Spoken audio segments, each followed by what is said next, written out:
नमस्कार, Yogita's kitchen recipe मध्ये आपले स्वागत आहे।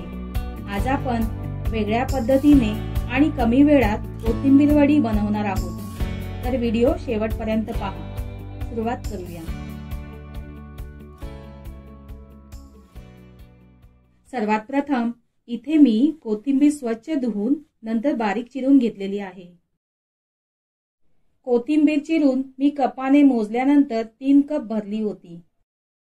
आता 3 कप कोथिंबीरसाठी एका भांड्यात 1.5 कप बेसन घेऊया।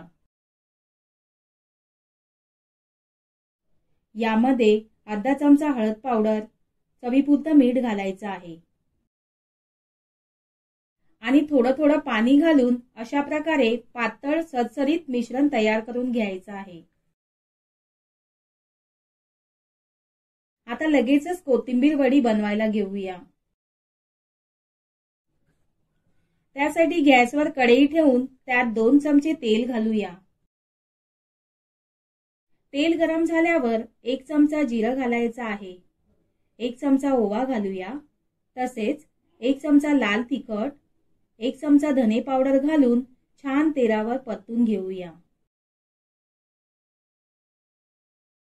आता यामध्ये चिरलेली कोथिंबीर घालून मसाल्यांमध्ये व्यवस्थित मिनिटभर परतून घेऊया।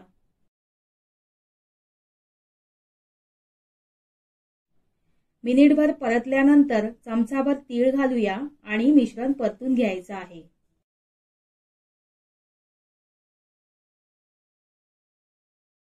आता यामध्ये तयार केलेले बेसन पिठाचे मिश्रण घालूया। गॅसची फ्लेम लो ठेवायची आहे आणि मिश्रण चमच्याने व्यवस्थित मिक्स करून घ्यायचं आहे।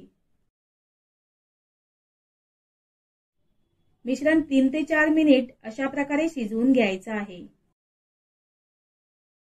गॅस बंद करूया। या मिश्रणाच्या आपल्याला वड्या बनवायच्या आहेत। त्याकरिता ताटाला तेल लावून घ्यायचं आहे। तेल लावल्यामुळे ताटाला मिश्रण चिकटणार नाही।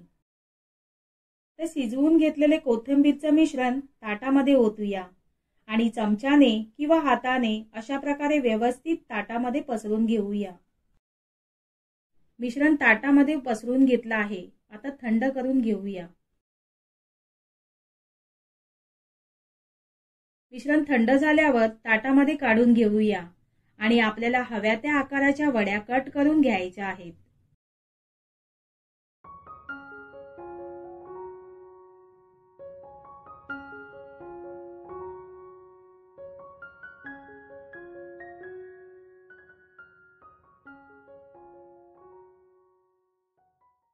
वड्या कापून झाल्या आहेत, आता तळून घेऊयात। तर मी इथे वड्या पॅन मध्ये शॅलो फ्राय करणार आहे। त्यासाठी पॅन मध्ये मीडियम फ्लेमवर तेल घालूया। तेल गरम झाल्यावर वड्या पॅन मध्ये शॅलो फ्राय करण्यासाठी ठेवूया।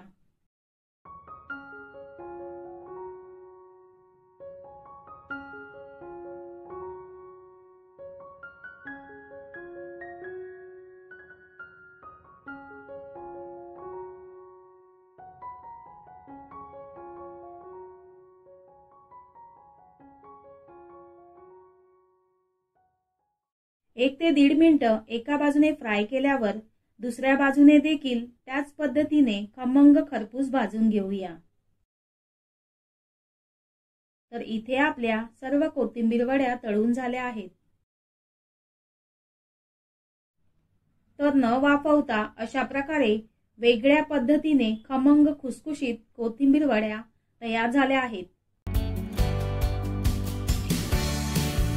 तर रेसिपी आवडल्यास व्हिडिओला लाईक करा, चॅनलवर नवीन असाल तर चॅनलला सबस्क्राईब करा। पुन्हा भेटू। धन्यवाद।